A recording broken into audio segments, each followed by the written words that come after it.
Godmorgen og velkommen til webinar om cirkulær jordhåndtering og i fjernvarmeprojekter og andre anlægsprojekter.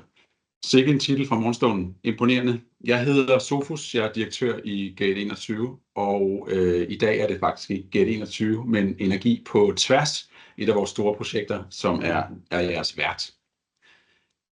Vi skal igennem et program, der ser sådan her ud, og vi har en lille times tid sammen.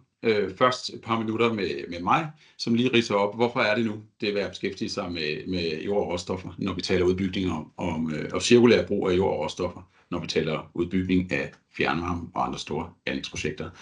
Og så kommer Jakob Brandt på og fortæller os om de juridiske udfordringer i den forbindelse, og I får rig lejlighed til at stille spørgsmål, som mine gode kolleger Camilla og Jonas vil hjælpe med at holde styr på. Men først lige et recap på, hvem er det nu, der er vært i dag. Det var Energi på Tværs, og Energi på Tværs er et partnerskab, som består af 33 kommuner her i Østdanmark, og for tiden 8 store og mindre forsyningsselskaber. Og Energi på Tværs har en styregruppe bestående af direktører for selskaberne, kommunaldirektører, nogle tekniske direktører, og de har alle sammen haft de her temaer inde på livet, som vi taler om i dag, og har også fået præsentationerne og dialogerne med Jakob Brandt, som vi skal have på lige om lidt. Så det er noget, der gerne skulle vinde genklang hjemme i mange af jeres organisationer, jer der er partnere i Energi på Tværs. Et lille eksempel på potentialet i at beskæftige sig med jord og råstoffer på en cirkulær facon. Her er et eksempel fra Vordingborg. Der er en fjernvarme tilslutning på 500 borgere, husstande i projektet, og der er ved at tænke og lykkes med en cirkulær brug af jord og råstoffer, er nogle temmelig store besparelser. Alene i transport af jord over 60.000 kilometer er sparet. Der er en CO2-besparelse på 100 ton i transporten alene, og 90 ton, som er relateret til produktion af grus. Og derudover er det lykkedes at genbruge 30.000 ton jord og 5.000 ton sten. Så der er nogle temmelig store potentialer, både på de økonomiske bundlinjer og på de grønne bundlinjer, i at beskæftige sig med cirkulær jordhåndtering. Nu vil jeg give ordet til Jakob Brandt, fordi udover praktikken i de skønne projekter, så er der altså også nogle juridiske benspænd, som man skal have styr på, og det vil Jakob give os et indblik nu i den næste halve times tid. Velkommen, Jakob. Yes. Du har en klikker her. Jeg har klikkeren der, ja. Og ja, tak for invitationen. Og tak for opgaven i sin tid. Jeg fik jo muligheden for at udarbejde portalet til Energi på Tværs, og nu også præsentere det her til, kan man sige, de er i hvert fald nogle af de centrale problemstillinger. Super. Yes. Jamen, velkommen. Tak. Yes. Jamen, vi har valgt 2 hovedspørgsmål ud. Selve notatet, som jo offentliggjort, som I utvivlsomt kender, når jeg er her i dag, det er jo 40 sider langt, som en kommunal medarbejder sagde, det var utrolig langt. Men der er trods alt nogle konklusioner, man kan nøjes med at læse, hvis man synes, det er 40 sider for langt. Men der blev stillet en lang række spørgsmål for Energi på Tværs, som er relevante, og som vi så har fået en eller anden grad afklaring på. Og så er der ligesom nogle hovedspørgsmål, som vi vil koncentrere os om i dag. Og den ene, det er det her med, hvornår er jord affald produkt, fordi det har nogle regulatoriske konsekvenser. Og så er det også det her med de retlige rammer for ressourcepladserne, som i høj grad har voldt nogle vanskeligheder at sige, hvornår kræver vi hvilke tilladelser, og hvornår skal vi som kommune kræve hvilke tilladelser. Så lad os kaste os ud i det. Tanken er jo, som Soros var inde på, at vi netop med at tænke jorden som en ressource, i stedet for som en problem eller en byrde, jamen altså, så kan vi spare noget i vores processer. Og der er rigtig meget både materiale og økonomi i det. I store projekter, jamen der ved vi, at tid er en faktor. Man laver stramme tidsplaner, forsinkelser koster penge. Så det er dels det her med, det skal være, at det er tidskrævende, det er en omkostningstung element. Og så er der det her med de mange regler, der skal håndteres. Det betyder også typisk noget for tiden, når man skal iagttage dem og anvende dem korrekt, ikke mindst de klagesager, der kan følge ud af det. Og det, der så er tanken, det er, at vi prøver at sætte os ind i de her regler, for at kunne navigere i dem, og så på smidig vis, kan man sige, komme igennem dem, uden at det bliver en hæmsko for vores projekter, for udnyttelsen af jorden som ressource, og dermed få vores projekter ud over rampen. Start med ligesom at illustrere betydningen af, om jorden er affald eller ikke er affald, og hvilke regler, som man skal igennem, kan man sige, for når det henholdsvis er affald eller produkt. Og der er jeg lavet den her de her 2 billeder, jeg har sat op, hvor man kan sige, at lyset, det er dem, som der placerer vi de regler, som man skal igennem, når jorden er affald, og parkeringspladsen over til højre, det illustrerer så de regler, vi kan parkere, når jorden er affald. Og jeg vil ikke gennemgå alle de regler, som man skal iagttage ved den type projekter, som vi har i tankerne, når vi udnytter jord som ressource, men der er også afhængig af, hvor vi er henne i landskabet, jo meget forskelligt, som man skal iagttage. Det kan være, at vi er ude i landzonen, så skal man holde landzonereglerne for øje. Det kan være en paragraf 19-tilladelse, dog kun i de situationer, hvor der ikke er tale om et anlæg, fordi som man efterhånden har fået fastslået fra klagenævnens side, jamen så er paragraf 19-tilladelsens anvendelsesområde relativt begrænset, hvis der er tale om et anlæg i godkendelsesbekendtgørelsesforstand, og vi har affald mellem hænderne, jamen så er det paragraf 33 godkendelsen, som fortrænger paragraf 19-tilladelsen. Men i de tilfælde, hvor det ikke skulle være et anlæg, jamen der vil paragraf 19-tilladelsen være i spil. Så kan det være habitatregler, man skal næsten altid lige overveje i hvert fald, om man skal lave en væsentlighedsvurdering i forhold til, om der er noget Natura 2000 bilag 4-arter, som er i spil. Det kan også være, at vi har et omfang, så der kan være lokalplanpligt. Der er miljøvurderingsloven, som man skal være opmærksom på, om det indgår i et af de bilagspunkter, som findes der. Der er jordflytningsbekendtgørelsen, den gælder også altid. Så der er affaldshierarkiet, man skal være opmærksom på. Der er et hierarki for, hvordan vi kan udnytte eller håndtere, behandle jorden, afhængig af dets egenskaber, og det skal man så vidt muligt holde sig højt op i hierarkiet, når jorden er affald. Vi har en lang række kommunale affaldsordninger, hvor der faktisk er benyttelsespligt, som det er i dag. Der er godt nok en politisk aftale fra 16. juni 2020, hvor man mener, at den her anvisningsret og pligt, den skal ophæves. Det er ikke blevet udmøntet endnu, og der er jo måske noget med den her tøven, der tyder på, at man politisk lige overvejer, om det nu også er mere liberalisering, der skal til på jordhåndteringsområdet, eller kommunerne fortsat skal spille en rolle i forhold til styringen af jordstrømmene, når jorden er affald i hvert fald.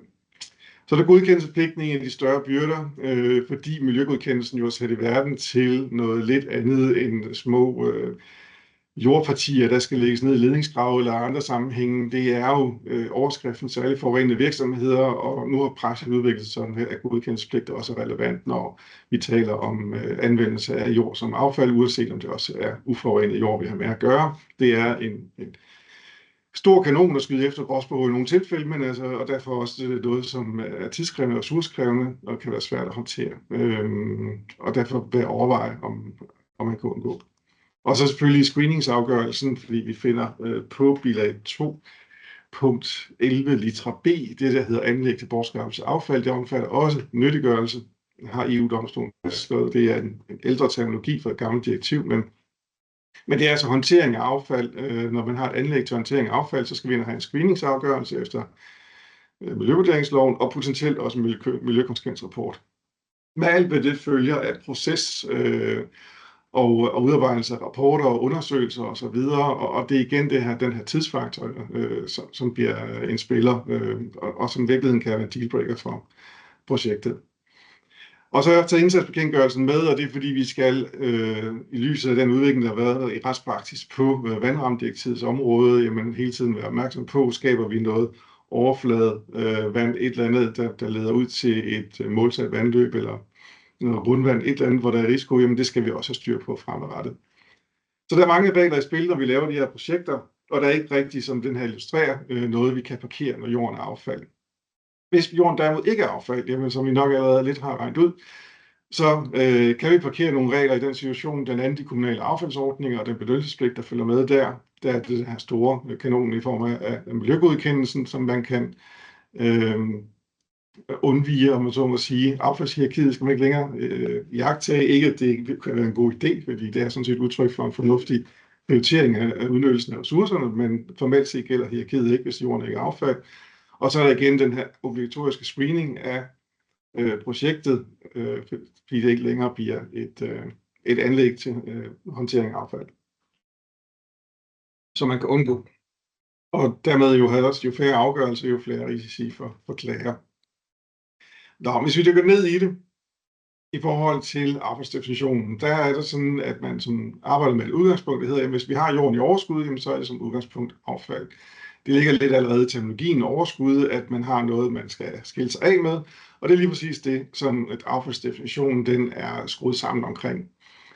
Den har vi her på 2 stykke 1. Ved affald forstås i denne bekendtgørelse et hvert stof eller enhver genstand, som indehaveren skiller sig af med, agter eller er forpligtet til at skille sig af med.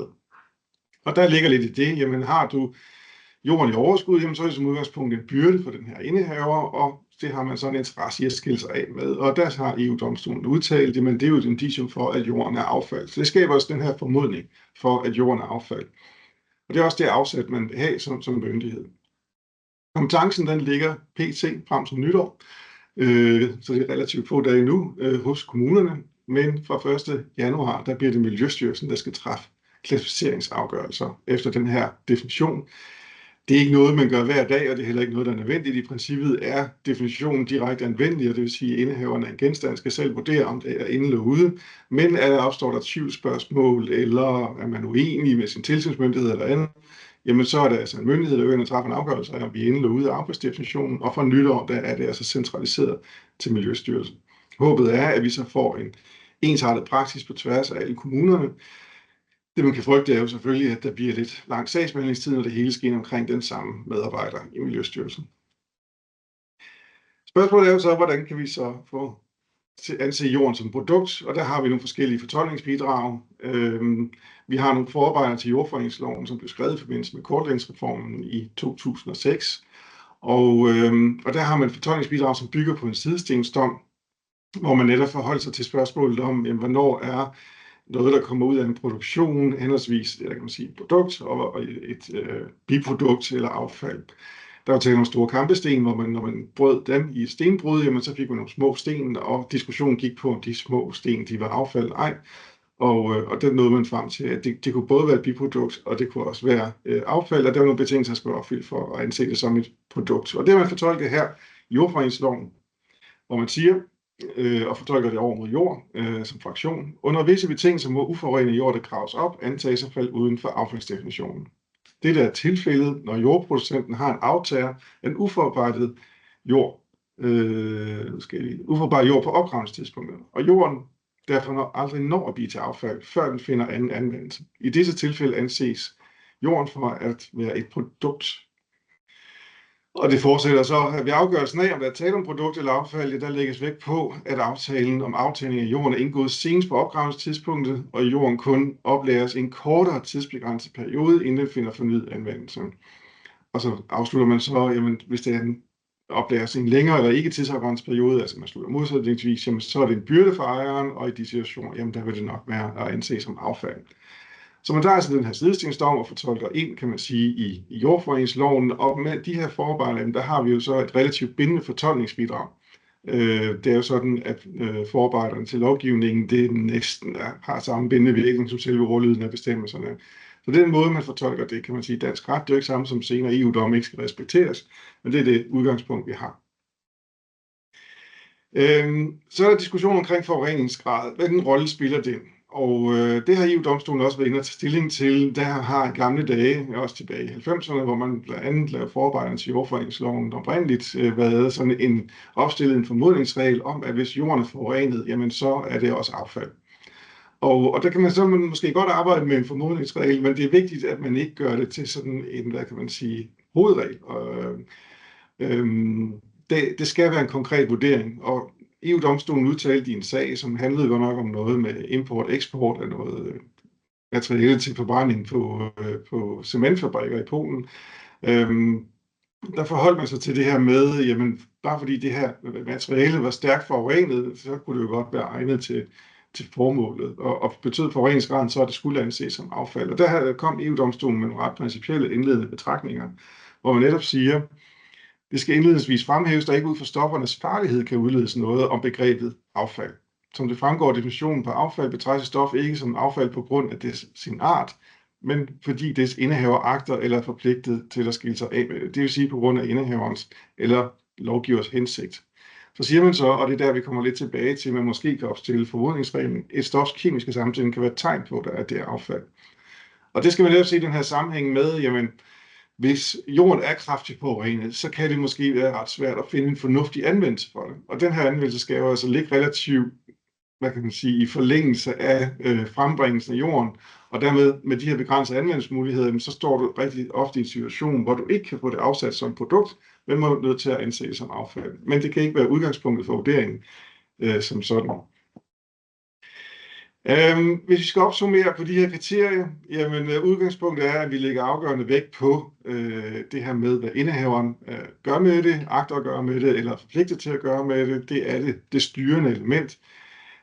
Så er der forureningsgraden. Det er teoretisk set uden betydning for, om der er tale om affald, men i den virkelige verden, jamen der kan de begrænsede anvendelsesmuligheder altså betyde, at der kan være en formodning for, at det er affald, hvis det er stærk forurening. Så kan vi lægge vægt på, jamen er der tale om et tilsigtet produkt? Har vi forudgående en aftale, hvor det, som man skrev i forarbejderne til jordforureningsloven, der vil jeg gå så vidt til at sige, jamen altså det er ikke strengt nødvendigt, at der skal ligge en aftale, så ordlydsnært behøver det ikke at være. Man kan sagtens forestille sig, at en indehaver altså har jo en plan for, eller truffet en beslutning om, det er selvfølgelig fint at kunne dokumentere, at man på det tidspunkt, man graver jorden op, rent faktisk har en idé om, hvad man gerne vil, og måske også noget lidt mere konkret end en idé. Man skal faktisk nok have en konkret plan, eller et ledigt anvendelsesmulighed, en efterspørgsel, som man vil på det, men altså ikke nødvendigvis en aftale i den forstand.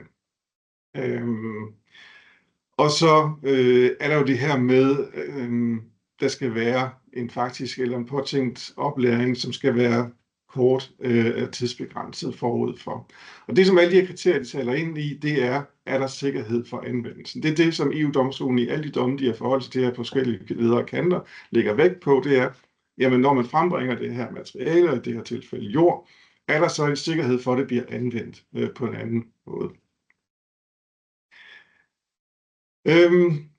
Så det, man jo skal tænke over, når man laver de her projekter, det er, hvordan kan vi holde på jorden? Kan vi tilrettelægge de her ledningsarbejder på en måde, så vi ikke skiller os af med jorden? Jeg skal forsøge at bevare ejerskabet til det. Kan vi garantere en eller anden form for efterspørgsel? Det er faktisk det ord, Miljøstyrelsen selv har brugt i en af deres udtalelser, garantier på baggrund af en EU-dom. Man skal nok ikke lægge for meget i det her med garantier, som jeg forstår nogle af de store bygherrer, blandt Vejdirektoratet, jamen så kan man jo godt lægge en rigtig god plan for et anlægsprojekt, hvor man har nogle forventninger til, hvor meget jord man vil frembringe, som er egnet til et bestemt formål. Det varierer jo så, når man rent faktisk går i jorden, fordi at vi ved jo ikke præcis, hvad vi finder. Tykkelsen af et muldlag eller et råjordslag kan være forskelligt og variere. Det kan også være en situation, hvor man så rent faktisk ender med at opgive det, fordi det er meget vådt vejr eller noget i den stil. Så derfor så garantier skal man ikke tage sådan, at så svigter man sin garanti. Kan man ikke garantere, at lyset er vejrlig og så videre, jamen så er vi nok stadigvæk inden for rammen, hvis man altså har lagt den her plan eller truffet den her beslutning om, hvad man skal bruge jorden til, som man forventer bliver frembragt i anlægsarbejdet.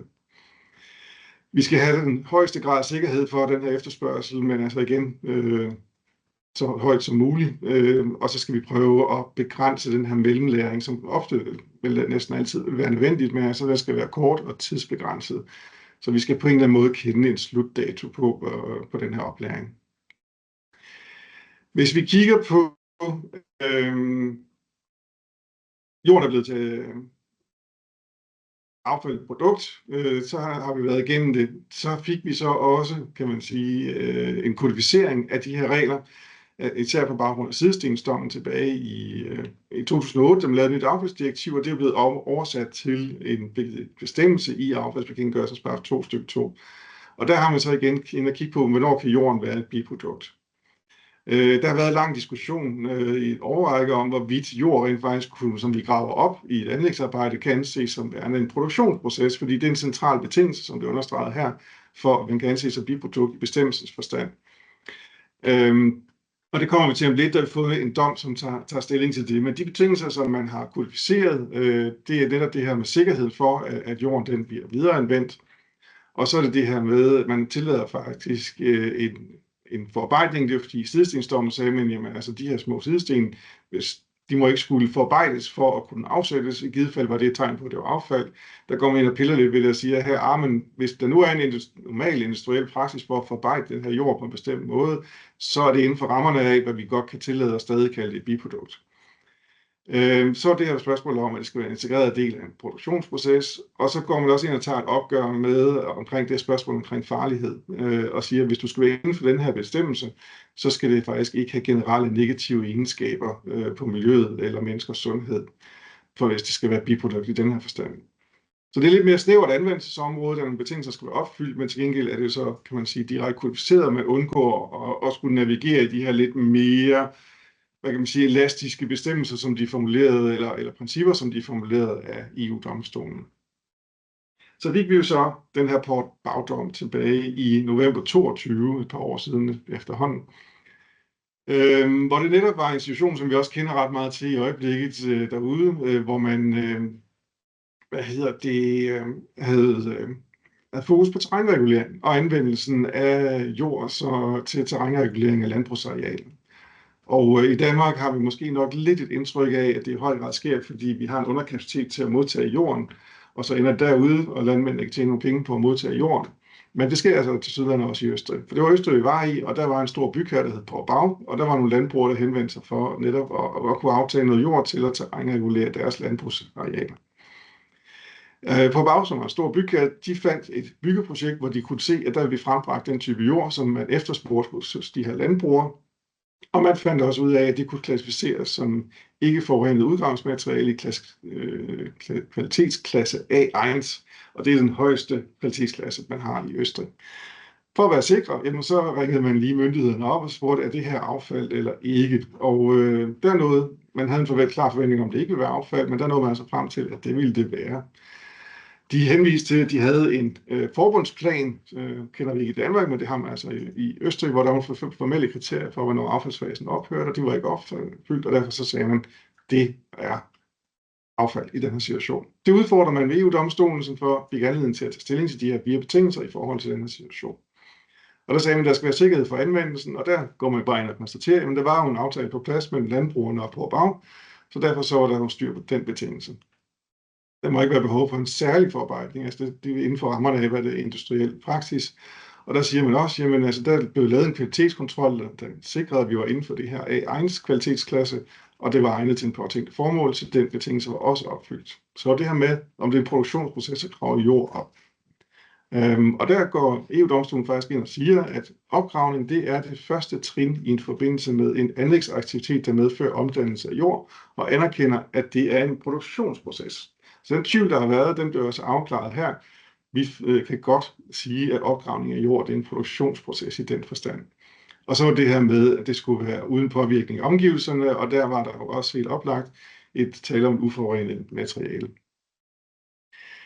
Så man kan altså sagtens lave jorden til et biprodukt. Hvis så vi ikke kan undgå, at det bliver til affald, kan vi så bringe den her affaldsfase til ophør, og dermed også de retlige konsekvenser, vi har været inde på. Og det kan man faktisk godt. Der er forskellige måder at gøre det på. Det kan ske direkte. Det kan være, at man omforarbejder til produkter. Det sker nok ikke så tit med jord. Måske sker det i de situationer, hvor vi har dårligt materiale, og så blander det op. Måske kalkstabilisering kan opfylde det kriterie. Og så har vi et produkt på den anden side. Der ophører affaldsfasen automatisk. Det samme gør den ved forberedelse med henblik på genbrug. Og der er faktisk tale om en relativt simpel behandling, hvor man simpelthen kan nøjes med at kontrollere, om jorden opfylder de egenskaber, som efterspørges i markedet. Og så bringer man affaldsfasen til ophør. Det var også et spørgsmål i Port-Bag-sagen, hvor man stillede det spørgsmål, kan kontrol af udgravningsmateriale anses og forberedes med henblik på genbrug, med den konsekvens, at affaldsfasen kan anses for ophørt. Og EU-domstolen siger i præmis 68, det må derfor lægges til grund, at en undersøgelse, der er til formål at fastslå kvaliteten og tilstedeværelse af forurening i udgravningsmateriale, kan kvalificeres som kontrol, der henhører under begrebet forberedes med henblik på genbrug. Så der skal altså ikke mere til at bringe affaldsfasen til ophør, hvis vi er i den situation, at noget uforurenet og egnet materiale er blevet til affald. Jamen så ind og kontrollere, jamen har de rigtige geotekniske egenskaber, har de rigtige forureningsmæssige egenskaber, jamen så kan vi faktisk bringe affaldsfasen til ophør. skal selvfølgelig være en tilstrækkelig kontrol, som kan være repræsentativ og kan gælde for et helt parti. Ellers så har lidt endnu kommunen også mulighed for at træffe en konkret afgørelse. Der skal være 4 betingelser, der er opfyldt. Skal kunne anvendes til specifikke formål. Der skal være en marked og en efterspørgsel, en relativt svær vurdering. Der skal det være leve op til de krav, der gælder for jord som produkt, og der tror jeg ikke, der er så mange. Og så igen har man lagt vægt på det her med, at det skal være ufarligt i forhold til samfundet og menneskers sundhed. Og det er også kommunen indtil videre, der har den kompetence, men det er også Miljøstyrelsen, der overtager den fra 1. januar 2025. Så der bliver ikke truffet mange afgørelser de her dage ude i kommunerne. De sidder og glæder sig til, at den her lidt svære vurdering, den overgår til Miljøstyrelsen. Det er også selvfølgelig smart for virksomhederne, at man kan få nationale afgørelser, der gælder på tværs, og der ikke kan opstå uenighed på tværs af myndighederne.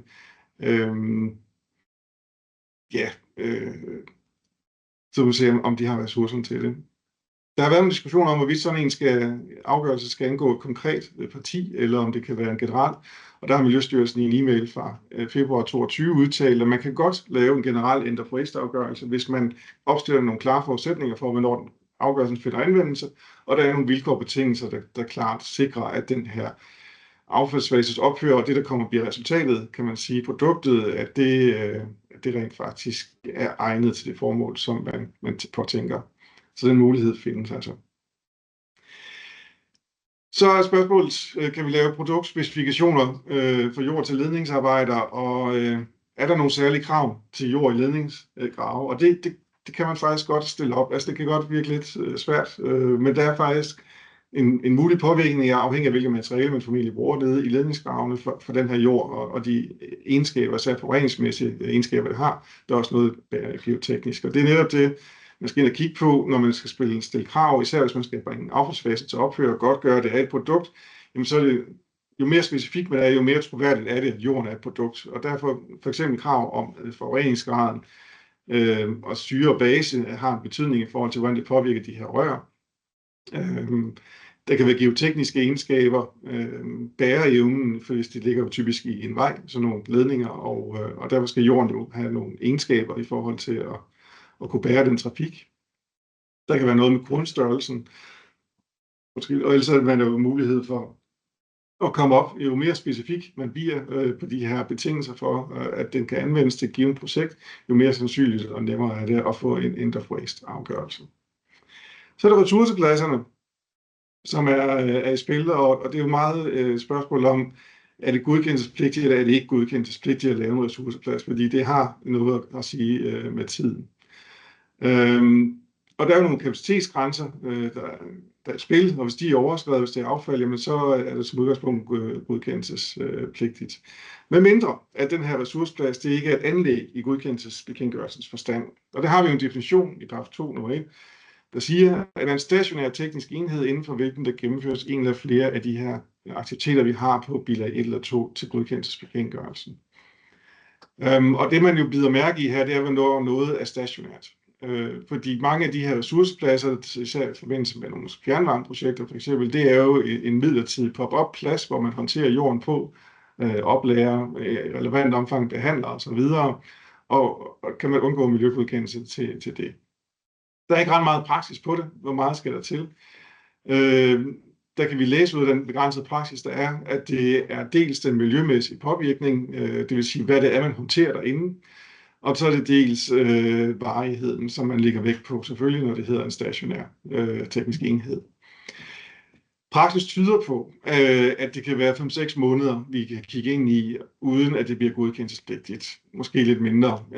Der er et eksempel med oplæring af plast i en hal, hvor Miljøstyrelsen var inde og sige, jamen altså, i hvert fald efter 5 måneder, der var man godkendelsespligtig. Tilsvarende var der i forbindelse med Øresundsforbindelsen en oplagsplads, hvor man også var op omkring det. Samtidig har vi dog et eksempel, hvor man oplevede kviksølvholdigt sediment fra oprensning af et bassin, hvor man altså sagde, at fordi det havde så stærke forureningsmæssige egenskaber, så allerede efter en måneds oplag, der var det godkendelsespligtigt. Og det viser jo lidt det her med, at forureningsgraden har en betydning i forhold til, hvornår godkendelsespligten indtræder. Så man er nok nødt til at lave den her konkrete vurdering. Men noget tyder på, at man altså inden for noget, der hedder midlertidighed, kan arbejde op mod en 5-6 måneder, medmindre man håndterer noget, som er kraftigt forurenet. Så det skal nok helst være uforurenet materialer, man i givet fald har på en ressourceplads. Vi har ikke så meget praksis på det, så derfor så vil det være komme an på en prøve, hvis vi skal en tur hjem, om vi er inde eller ude for. Ja, og der er jo selvfølgelig også screeningsafgørelsen. Hvis vi er inde i, at vi håndterer affald, jamen så er vi igen inde i det listepunkt på miljøvurderingslovens bilag, og hvor vi så skal ind og lave en screeningsafgørelse med det, som det kræver. De relevante listepunkter, jamen det er jo blandt andet den her anlæg for midlertidig oplæring ikke farligt affald, K212'eren. Der er så de her kapacitetsgrænser, som vi nævnte. Og så er det også K206'eren. Og det er jo netop fordi, at der er i K212'eren begrænset til, kan man sige, midlertidig oplæring, hvorimod hvis vi begynder at behandle, ud over det, som der er nævnt her med omlastning, ombelering og sortering osv., forud for, at der sker en nyttiggørelse, hvis vi begynder at behandle på jorden, jamen så vil vi ende i en situation, hvor vi taler om nyttiggørelse, så er det en K206, der er i spil i stedet for. Men under omstændigheder gælder kravet om anlægsbegrebet jo i forhold til begge, kan man sige, listepunkter, så man kan så godt have en midlertidig behandling, som ikke er godkendelsespligtig, altså en ressourceplads med midlertidig behandling. Så er der situationer, hvor det ikke skal håndtere affald, altså hvor vi lykkes med at holde jorden ude af affaldsdefinitionen, jamen der har vi en lang række bestemmelser, man skal huske. Vi var lidt inde på dem i starten. Man skal huske, og det gælder uanset om det er affald eller ej, at lave en væsentlighedsvurdering i forhold til Natura 2000. Hvis en væsentlig påvirkning ikke kan udelukkes, jamen så skal vi kigge på en konsekvensvurdering. Vi skal have undersøgt for tilstedeværelsen af yngre restområder for bilag 4-arter, og vi må sige, at nævnt praksis bliver strammere og strammere. Man skal altså have tjekket for de her flagermus og vandselementer, og hvad der man ellers stod på derude, som findes på bilag 4 til habitatdirektivet. Så er udledningstilladelsen, de er heller ikke så sjove efter vandrammedirektivet, og det er blevet strammet op. Hvis man skal af med noget vand direkte til recipient, så skal man have sådan en, og det kan godt blive vanskeligt, medmindre man altså kan sikre sig, at man overholder de almindelige grænseværdier. Man skal have lavet en screening i forhold til vandområdeplanerne og en stillingtagen til, om det kan medføre en forringelse af de relevante vandområder. Derudover jamen, så kan man jo befinde sig ude i et område, hvor man har § 3 beskyttet natur, fredninger, bygge- og beskyttelseslinjer osv., så man skal have dispensationer fra efter naturbeskyttelsesloven. Vi har § 19-tilladelsen, hvis vi ikke har godkendelsespligten, jamen, så skal vi iagttage den beskyttelse, der ligger i § 19 af jord, undergrund og grundvand. Det er ikke så stort problem, tænker jeg, hvis det er uforurenet jord, men i det øjeblik, vi begynder at tage andre materialer og forurenet materialer ind, jamen, så skal vi overveje den, selvom vi ikke har med affald at gøre. Så er der den overvejelse, mange har, jamen altså hvis vi ikke kan give miljøgodkendelsen, hvordan regulerer vi så især støj og støv, og der må man sige, jamen hvis det er en væsentlig påvirkning, så har vi § 42 påbuddet, og vi har også tit nogle lokale forskrifter, eller blot, hvad kan man sige, visse aktivitetsbekendtgørelsen, miljøaktivitetsbekendtgørelsen i den sammenhæng. Der kan være lokalplanpligt, det er jo, om det er en væsentlig ændring af det eksisterende miljø. Og det er en konkret vurdering, hvor noget ganske småt kan være lokalplanpligtigt, hvis det er i et meget sårbart miljø, og så er der landzonetilladelsen. I forhold til den midlertidige ressourceplads, jamen der er det jo ofte miljøaktivitetsbekendtgørelsen eller en kommunal forskrift, som er i spil. Og så landzonetilladelsen, den kan man altså undlade, hvis man har en varighed på under 6 uger. Det ligger efter fast praksis, og så er det ikke omfattet af kravene, hvis vi er ude i landzonen. Så opsummerende, hvis vi skal udnytte jorden for ledningsarbejder som ressource, så er realiteten, at vi skal prøve at undgå, at jorden bliver til affald, i hvert fald hvis det skal være nemmere. Og det, som vi ønsker at undgå, det er jo i høj grad den her godkendelsespligt. Det vil være godkendelsespligt at lægge jord som affald tilbage i en ledningsgrav. Det er væsentligt besværligt. Vi vil også gerne undgå den her screenings- og miljøkonsekvensvurdering af at lægge jord tilbage i en ledningsgrav. Og så er det godkendelsespligt for ressourcepladsen, hvis den er kortvarig, fordi vi kan altså regulere. Så det er de administrative byrder, kan man sige, som vi kan undgå, samtidig med, at det, som det forhåbentlig er beskrevet her, faktisk opretholder beskyttelsen af miljø og natur, som selvfølgelig er vigtigt i den her sammenhæng. Yes, det var foreløbig ordene. Og vi er jo slet ikke færdige med den her problemstilling, og nu er Jakob gået ud af billedet, men er dog i rummet. Jakob, kan ikke lige låne et øjeblik, og så måske give et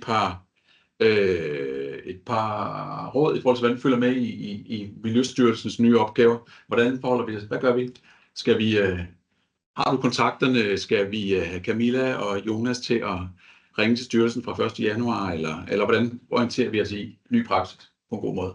Ja, altså det kunne jo være rigtig fint, hvis man var en større gruppe af kommuner, der kunne stille nogle spørgsmål til Miljøstyrelsen. Så tror jeg, det bliver prioriteret højt. Ja.